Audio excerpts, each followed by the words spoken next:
नमस्कार, मैं हूं रूपाली शर्मा। स्वागत है आपका टीवी 27 न्यूज में। आज बात करेंगे बजट की, 2023 बजट की, जहां पे शिवराज सरकार ने अपना अंतिम बजट पेश किया है। इस पर कई मुद्दों पर बात हुई है। जगदीश देवड़ा ने कई योजनाओं के बारे में बताया है और कई योजनाओं पर बजट पेश किया है, जिसमें लाडली लक्ष्मी योजना, महिला स्व सहायता समूह, आहार अनुदान योजना, सीएम लाडली बहन योजना, पात्र महिलाओं को 1,000 रुपए प्रति माह मिलने की योजना। वित्त मंत्री जगदीश देवड़ा ने कई करोड़ों लाखों की योजनाओं का बजट इस पर बताया है। विपक्ष के हंगामे के बीच देवड़ा ने किया है ये आज बजट पेश। उसमें कमलनाथ से लेकर सारे विपक्ष के नेताओं का अलग अलग बयान आया, जिसमें कमलनाथ ने भी कहा है कि गैस सिलेंडर का जो प्राइस है, जो रेट है, वो 950 रुपए बढ़ गया, लेकिन उसके बाद भी जो बजट है वो बढ़ता जा रहा है।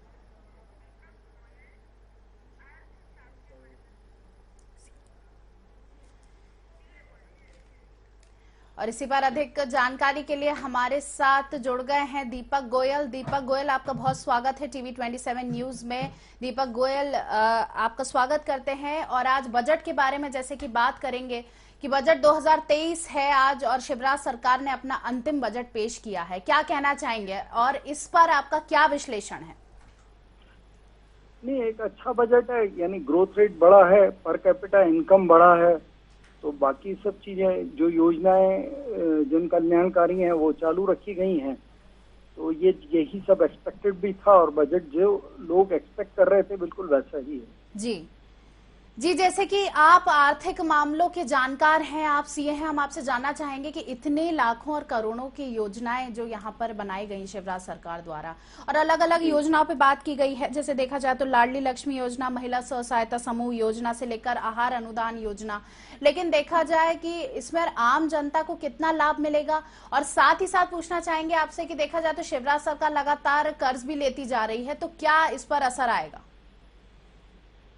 देखिए, जो भी ये योजनाएं चल रही हैं, या लाडली योजना है या आहार है या महिला सशक्तिकरण है, ये जो 1,000 रुपए महीने देने की बात है, ये अल्टीमेटली बोझ तो प्रदेश सरकार पे ही आना है और प्रदेश सरकार पे भी नहीं आना, क्योंकि सरकार कौन चुनता है?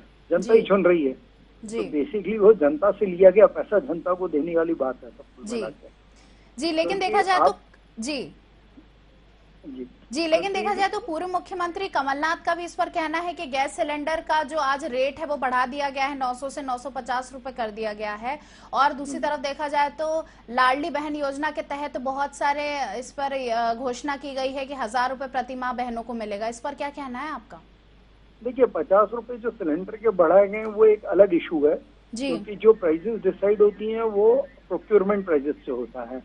तो अगर कोई इन्फ्लेशन हो रहा है तो उसको सेट ऑफ तो करना पड़ेगा आपको, लेकिन ये है कि ये जो लाडली यानी जो महिलाओं को 1,000 रुपए देने की बात है, डेफिनेटली सरकार को अपने या तो किसी और खर्चे में या अपनी इनकम में से ही उसको एडजस्ट करना है। जी, तो या तो इनकम इन्फ्लेशन से उतनी बढ़नी चाहिए जी, या फिर ये अतिरिक्त बोझ होगा या कोई और योजना में से पैसा कटेगा। जी, देखा जाए तो नारी कल्याण स्कूटी दिए जाने की बात कही गई है, छात्राओं को, स्व सहायता समूह की महिलाओं को देने की बात की गई है और जहां पर आहार अनुदान योजना की बात की गई है, तो ऐसे में प्रदेश की जनता पर कितना भार पड़ेगा?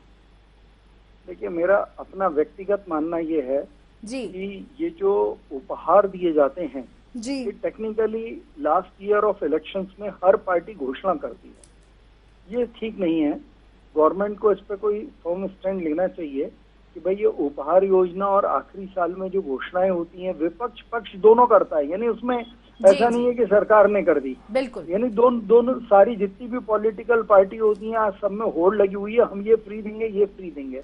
वो ये बताने को तैयार नहीं कि वो फ्री पार्टी फंड से दिए जाएंगे या लोगों से कर वसूल करके दिए जाएंगे।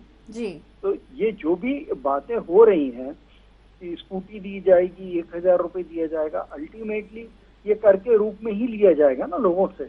जी, बात करेंगे खेल विभाग की, जहां पर 738 करोड़ रुपए देने की बात की गई सरकार की तरफ से और खेल को बहुत ज्यादा इसमें हाईलाइट किया गया, क्योंकि देखा जाए तो सरकार ने अभी खेलो इंडिया का भी ऑर्गेनाइज किया था भोपाल के अंदर, और अब 738 करोड़ रुपए वो क्रिकेट के लिए और अलग अन्य खेलों के लिए लगा रहे हैं। हाँ देखिए, ये एक अच्छी, यानी इसमें दो प्रोस्पेक्टिव हैं। आप केवल ये नहीं देख सकते खेलों को प्रोत्साहित करने के लिए 738 किए जा रहे हैं। कोई भी खेल अगर स्टेडियम में होता है तो उससे बहुत सारे लोगों को एम्प्लॉयमेंट मिलता है। फ्री बीट जो मैं फ्री की बात कर रहा हूँ वो एक अलग चीज है। खेल के लिए अगर अपन पैसा दे रहे हैं तो उससे बहुत सारे लोगों को एम्प्लॉयमेंट मिलता है, इंफ्रास्ट्रक्चर डेवलपमेंट होता है, उसमें टूर्नामेंट्स होते हैं, उन टूर्नामेंट्स के जरिए हजारों लाखों लोगों को एम्प्लॉयमेंट मिलता है, तो वो इकोनॉमिक ग्रोथ का एक प्रतीक है। तो उसमें तो इन्वेस्टमेंट बहुत जस्टिफाइड है और होना भी चाहिए जी। लेकिन मेरा अगला सवाल पूछना चाहूंगी आपसे कि जैसे कि हमने देखा कि दूध के 3 रुपए लगातार बढ़े, इससे पहले भी उसका रेट बढ़ा, अभी भी बढ़ा, गैस सिलेंडर का 50 रुपए बढ़ा, तो ये जो है इसको करने की क्या जरूरत थी? बाकी जो हमारा बजट पेश हुआ उसके साथ ही ये जो चीज है वो सामने आई जिसमें दूध के रेट भी बढ़े, अन्य सिलेंडर के रेट भी बढ़े, इसकी जरूरत क्या थी? देखिए, बजट के साथ बढ़ाया या अलग बढ़ाया, पहले क्या, यानी आजकल ये सिस्टम चल गया है कि आप बढ़ाते हैं 10% आपका इन्फ्लेशन रेट है ईयर का। तो अगर मान लीजिए आज दूध का रेट 60 रुपए है तो वो आप मान के चलिए कि अगले साल वो 66 रुपए होना है। वो 3-3 रुपए करके बढ़ाया जाए या 6 रुपए बढ़ाया जाए या 2 और 4 करके बढ़ाया जाए, ये इमैटीरियल है जी। क्योंकि इनकम का जो स्लैब है वो ऑन एन एवरेज 10% से बढ़ रहा है जी। तो केवल अपन खर्चे को ये बोलते हैं कि इतना खर्चा बढ़ गया, उसका कोई मीनिंग नहीं है जी। बिल्कुल दीपक जी, गोयल जी, आपसे फिर से चर्चा करेंगे, आगे भी चर्चा करेंगे। बहुत धन्यवाद आपका टीवी 27 न्यूज के साथ जुड़ने के लिए। अब लिए चलते हैं आपको सीधे जनता की तरफ, जहां हमारे bureau head Neeraj Srivastava live है और जनता से पूछ रहे हैं कि उनका क्या कहना है बजट पर। नीरज जी, वहां पर आप हैं, जनता के बीच में है, बजट आ गया है मध्य प्रदेश का, सुनना चाहेंगे आम जनता क्या कह रही है बजट के बारे में? देखिए, बिल्कुल रूपाली, बजट आ चुका है और बजट में जो देखिए बिल्कुल रूपाली, बजट आ चुका है और बजट में जो सरकार को जनता को तोहफे देने थे वो दे दिए हैं। जिस तरह से 2,14,25,000 करोड़ से ज्यादा का बजट आज जो है सदन में वित्त मंत्री जगदीश देवड़ा ने पेश किया है, तो कहीं ना कहीं इस जो बजट है इसमें हर वर्ग का ख्याल रखा गया है।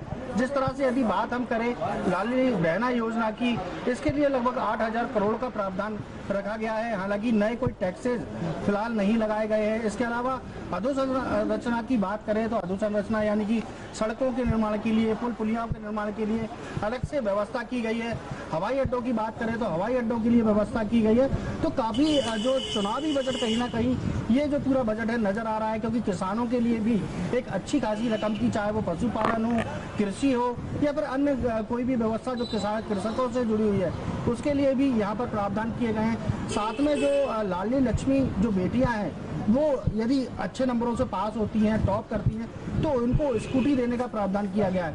हालांकि हमारे साथ कई सारे लोग जो है यहाँ पर मौजूद हैं, जिसमें व्यापारी संघ के अध्यक्ष भी मौजूद है। उनसे हम बात कर लेते हैं कि कितना प्रभावी ये बजट जो है रहने वाला है। सर, आज प्रदेश सरकार ने बजट प्रस्तुत किया है मध्य प्रदेश का, क्या लगता है किस तरह का बजट है?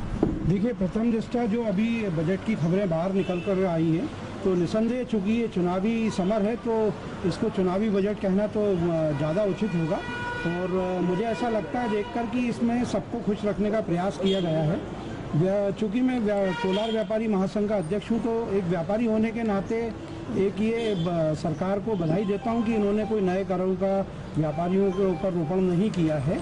लेकिन फिर भी मुझे ऐसा लगता है कि अंत्योदय का जो भारतीय जनता पार्टी या वर्तमान सरकार की जो नीतियां हैं उसके तो वो इर्द गिर्द चल रही हैं, लेकिन कहीं ना कहीं व्यापारियों की जो भूमिका देश के सर्वांगीण विकास में टैक्सेस के रूप में धन देने की रहती है, उसके लिए शायद ये पूर्ण न्याय नहीं कह सकते। इसमें और सुधार की गुंजाइश व्यापारियों के लिए हो सकती थी।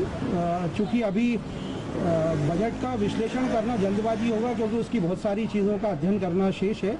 लेकिन व्यापारी संघ के नाते मुझे लगता है कि जो भी सरकारें आती हैं, किसी भी मतलब अपन भारतवर्ष की बात करें, एक खाली मध्य प्रदेश की नहीं, तो जब करारोपण होता है तो मेरे ख्याल से गरीब तबका और अमीर तबका, ये दोनों का तो जो भी सरकारें रहती हैं वो ध्यान रखती हैं। लेकिन मध्यम वर्गीय जो व्यापारी रहता है, जो कि एक सीधे रास्ते पर चलने का प्रयास करता है, शासन के सभी प्रकार के टैक्सों का समय पर निर्वहन के साथ जमा करता है, बट उसको उसके एवज में मिलता क्या है? तो बिल्कुल देखिए, जो रूपाली कहीं ना कहीं लोगों को अभी समझ नहीं आया, बजट भी अभी आया है। हमारे साथ और भी कई लोग हैं, उनसे जानते हैं। सर, क्या करते हैं आप? मेरा व्यापारी हूँ। अच्छा, बिजनेसमैन है, क्या लगता है बजट कैसा है? क्योंकि इसमें कहीं ना कहीं स्टूडेंटों को साधने की कोशिश की गई है, जो उच्च शिक्षा जिनको मिल रही है, इसके अलावा किसानों को साधा गया है, कोई किसी प्रकार का कर नहीं लगाया गया है। क्या लगता है कैसे लेते हैं इस बजट? व्यापारियों के हित के लिए बजट दिया हुआ है शिवराज सरकार ने। किस तरह का बजट आप उम्मीद कर रहे थे? जिस तरह से गैस सिलेंडरों की बात की जाए तो बजट से पहले उसके दाम बढ़ गए, कितनी समस्याएं लोगों को आ रही? गैस सिलेंडर के भाव बढ़ना बेकार हुआ है, मतलब वैसे ही बहुत हैवी भाव है उसके। तो और क्या उम्मीद थी आपको, क्या करना चाहिए था सरकार को, क्या सस्ता करना चाहिए? कम ही करना था, भाई बढ़ाना तो नहीं था मेरे हिसाब से। बढ़ाया तो फिलहाल कुछ भी नहीं है, कम मैंने गैस के सिलेंडर के भाव बढ़े हैं जैसे। क्या लगता है चुनाव आ रहे हैं, अभी जो बजट है किसानों के लिए दिया है, क्या जो कृषि के लिए प्रावधान किए गए हैं, जो बालिका हैं उनको स्कूटी देने की बात की गई है, क्या लगता है आपको चुनाव में कितना अंतर देखने को मिलेगा? नहीं, बीजेपी हमेशा समान वर्ग के लिए कुछ ना कुछ करती है, इस बार भी कुछ किया है उन्होंने, मतलब अच्छा बदल रही है। तो बिल्कुल कहीं ना कहीं कई लोग संतुष्ट भी नजर आ रहे हैं। आप क्या करते हैं? सर मैं वैदेही मेडिकल संचालक हूँ और मेरा हरविंद सिंह गौर नाम है, और मैं इस बजट से काफ़ी संतुष्ट हूँ और उनका आभार प्रकट करता हूँ, क्योंकि उन्हें किसानों के लिए बहुत अच्छा योजना है। और बहना लाडली योजना, लक्ष्मी लाडली योजना, जिसमें स्कूटी वाली जो बात है कि अगर बहुत अच्छे अगर नंबर से कोई बच्ची पास होती है तो उसको ई स्कूटी दी जाएगी।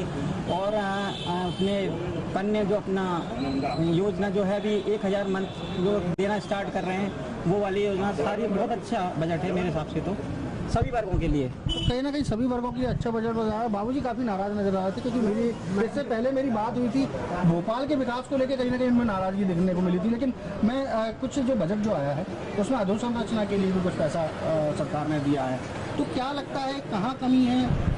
अधोसंरचना की जो पैसा उन्होंने पुल और सड़कों के लिए किया है वो बहुत अच्छी बात है, लेकिन मुझे विशेष शिकायत भोपाल के विकास को लेके है, जो कि हम सारे मंत्री और IAS ऑफिसर्स भी हैं यहाँ पर, लेकिन जैसे दूसरे स्टेट के कैपिटल का विकास हुआ है वैसा विकास बिल्कुल भी नहीं है, और हर तरफ क्या कहते हैं अधूरापन दिखता है। सबसे बड़ी बात यहाँ पर रोजगार की बहुत कमी है, रोजगार न होने से क्या कहते हैं, मैं खुद आज 14 साल बाद वापस लौट रहा हूँ भोपाल, लेकिन मेरे को अभी भी वही 14-15 साल पहले का जैसा था वैसा ही लग रहा है। कोई क्या कहते हैं व्यापार में ऐसी बढ़ोतरी नहीं दिखाई दी, ना क्या कहते हैं रोजगार में कोई वृद्धि हुई है। तो बिल्कुल रोजगार एक बड़ा मुद्दा है।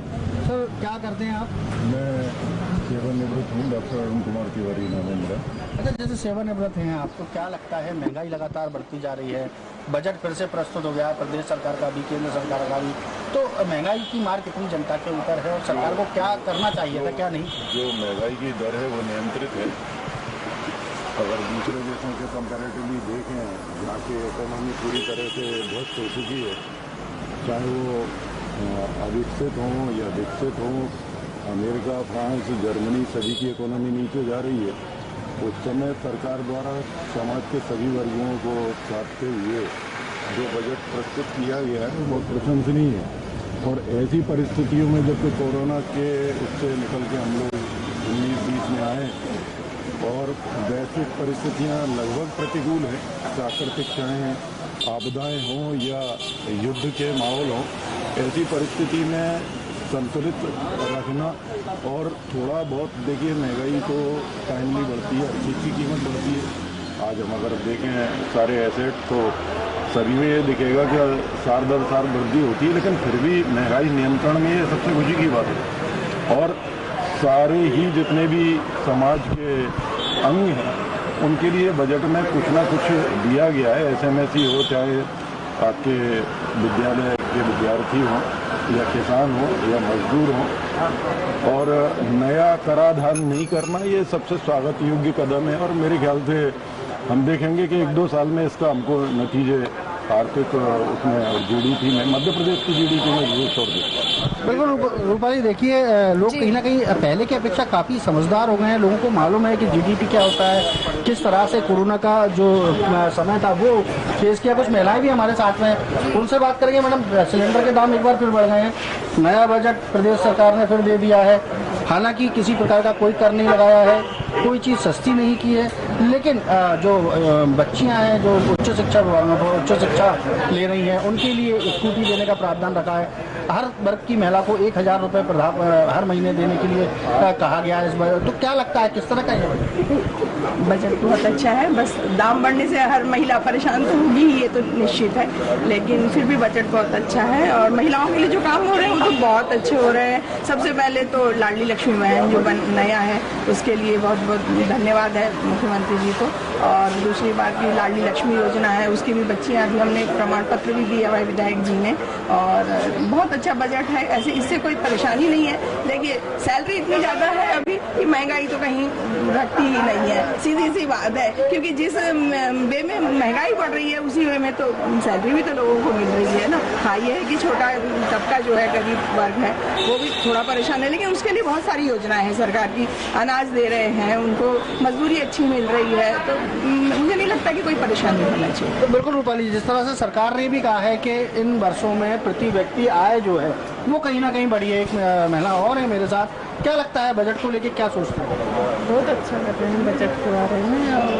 और लाडली लक्ष्मी वो बहन योजना वाला है वो भी सब बहुत अच्छा है। तो बिल्कुल रूपाली देख सकते हैं लाडली बहन योजना जो कि आज अब सरकार शुरू करने जा रही है तो उसका सीधा सा असर भी देखने को मिल रहा है, क्योंकि महिलाओं में जो महिलाएं हैं उनमें कहीं ना कहीं उसको लेके खुशी का माहौल देखने को मिल रहा है। यानी कि उस योजना का जो है महिलाएं स्वागत करती नजर आ रही हैं और भी लोग हैं। सर क्या लगता है बजट को उम्मीदें पूरी हुई? देखो मैं एक समाज सेवी हूँ, समाज में हम कार्य करते रहते हैं, तो उस दृष्टि से अगर देखा जाए तो बजट अच्छा है, बहुत अच्छा है। और सरकार ने हर दृष्टि को देखते हुए, सभी तबके को देखते हुए, सभी समाज के सभी लोगों को देखते हुए अच्छा बजट दिया है। और अभी जो लेटेस्ट में अभी हमारी सरकार ने जो योजनाएं चलाई हैं, लाडली बहना योजना, लाडली लक्ष्मी योजना और भी जो संबल योजना है, इस तरह के जो भी कार्य हो रहे हैं ये बहुत अच्छे हो रहे हैं। हमारी सरकार बहुत अच्छी चल रही है और बजट बहुत अच्छा है। बुजुर्ग व्यक्ति भी मेरे साथ हैं जो काफ़ी सारे बजट देख चुके हैं प्रदेश के, केंद्र के, उनसे जानते हैं तो पहले के समय में और अब के समय में कितना अंतर आया। जिस तरह से आपने कई सारे बजट देख रहे हैं, अब फिर एक बजट आ गया है, कितनी उम्मीद थी और कितनी उम्मीदें पूरी हुई?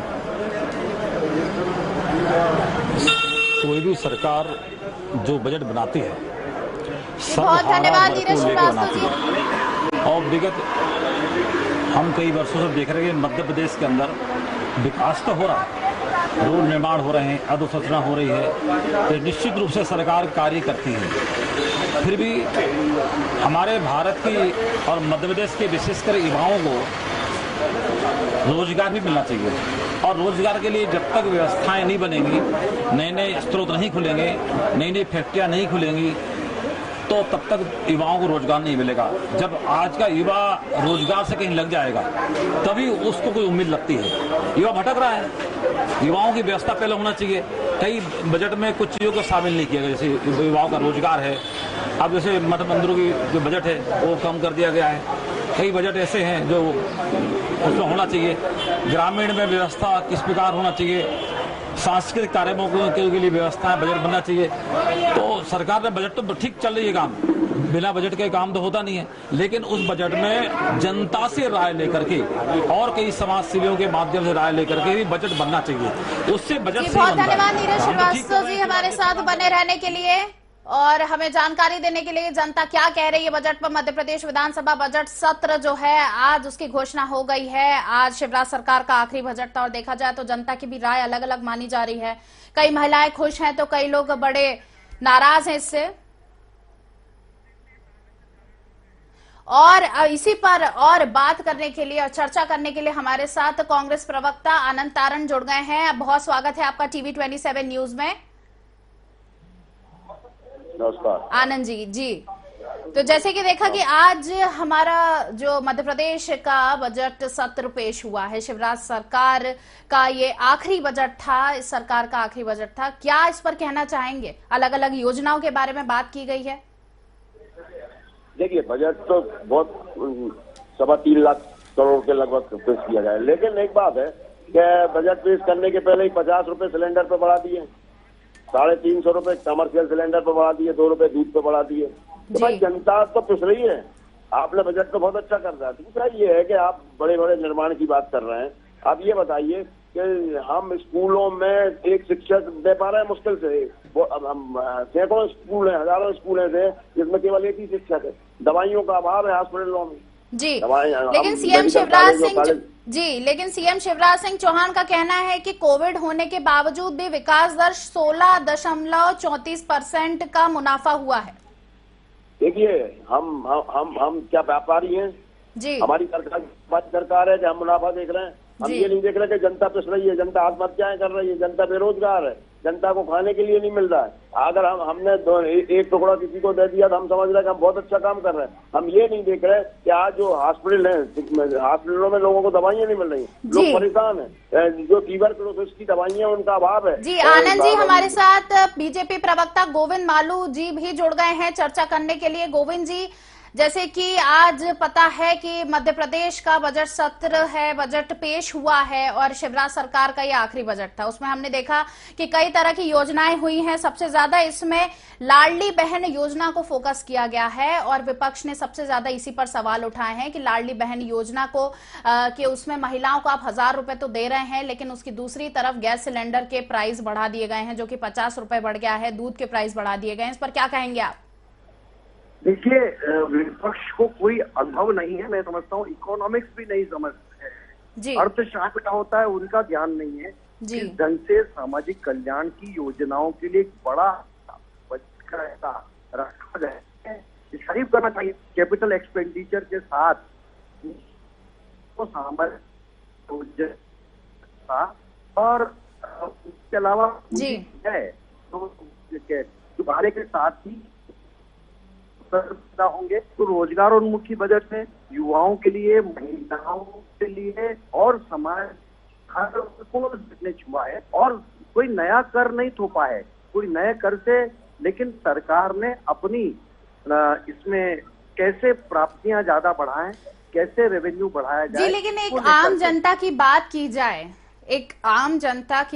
जाए, तो एक व्यापारी चाहता है कि उसको जीएसटी में कमी आए, एक आम आदमी चाहता है कि उसको टैक्स में कमी आए, महिलाएं चाहती हैं कि गैस सिलेंडर में कमी आए, लेकिन इन सब पे कुछ कमी नहीं आई है। लेकिन दूसरी योजनाओं पर जरूर घोषणा की गई है, जैसे कि राम मंदिर बनाया जाएगा, सलकनपुर में श्रीदेवी जी का लोकार्पण किया जाएगा। दूसरी योजनाएं की गई हैं कि स्कूटी दी जाएगी, लाडली बहन की योजना की गई है और भी कई योजनाएं यहाँ पर सामने है, जिसमें आहार अनुदान योजना और सीएम की पात्र महिलाओं की योजना की घोषणाएं की गई है। लेकिन आम जनता का ये कहना है कि उनको कोई राहत नहीं मिली है। गोविंद मालू जी, आनंद तारण जी, गोविंद मालू जी हमारे साथ जुड़े हुए हैं। हेलो, हाँ नमस्कार। हेलो हेलो जी, आनंद तारण जी, आपको मेरी आवाज आ रही है? हाँ आ रही है ना आवाज? जी आनंद जी, तो मैं यही पूछना चाहूंगी आपसे कि विकास दर 16.34% जो है शिवराज सरकार का कहना है कि बढ़ा है कोविड होने के बावजूद। और देखा जाए तो उन्होंने कई तरह की योजनाएं की है, जिसमें उन्होंने स्पोर्ट्स को बढ़ावा दिया है, जिसमें उन्होंने लाडली बहन योजना की घोषणा करी है, बच्चियों को जो छात्राएं अच्छा पढ़ रही हैं उनके लिए स्कूटी की घोषणा की है और कई मुख्यमंत्री किसान कल्याण योजना पे 3200 करोड़ रुपए की योजना की है। तो इससे क्या लगता है कि लोगों को फायदा होगा या नहीं? देखिए, किसान कल्याण योजना की घोषणा की, किसानों को दुगनी आय की बात की थी, कहाँ है वो सब?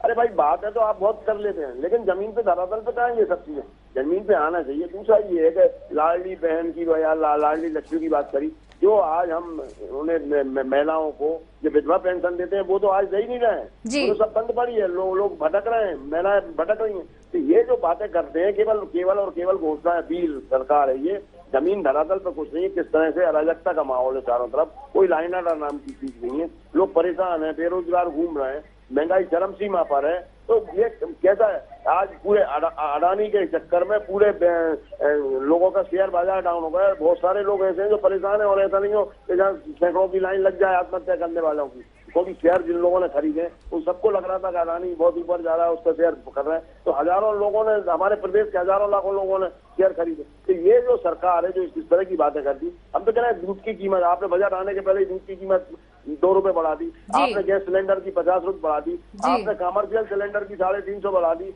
भारतीय जनता पार्टी का प्रवक्ता बोल रहा है कि विपक्ष में अकल नहीं है।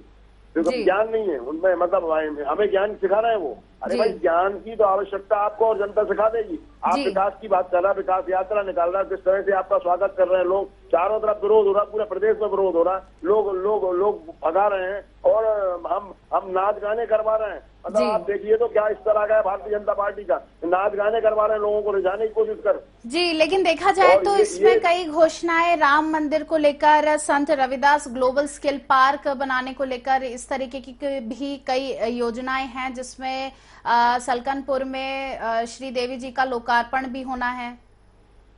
क्या इन सब चीजों से आम जनता का पेट भरेगा? आम जनता के बच्चे शिक्षित होंगे क्या?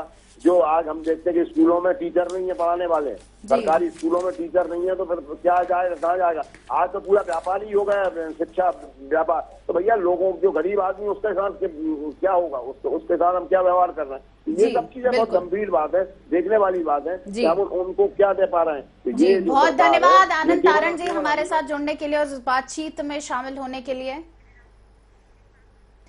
देखा जाए तो यहाँ पर मध्य प्रदेश का 2023 का बजट सत्र था, जिसमें हमने आम जनता से लेकर प्रवक्ताओं की और हमारे नेताओं की भी चर्चा करी, उनसे भी चर्चा करी और उनसे भी उनकी जानकारी ली। हमारे साथ सीए भी जुड़े, सबका अपना अपना अलग अलग एक विश्लेषण यहाँ पर सामने आया है। अब देखना यह है कि मध्य प्रदेश में ये जो बजट आया है वो कितना लाभकारी रहेगा मध्य प्रदेश के लिए और सरकार इस पर अमल कर पाएगी या नहीं। आपका बहुत धन्यवाद, जुड़े रहिए TV27 न्यूज से। नमस्कार।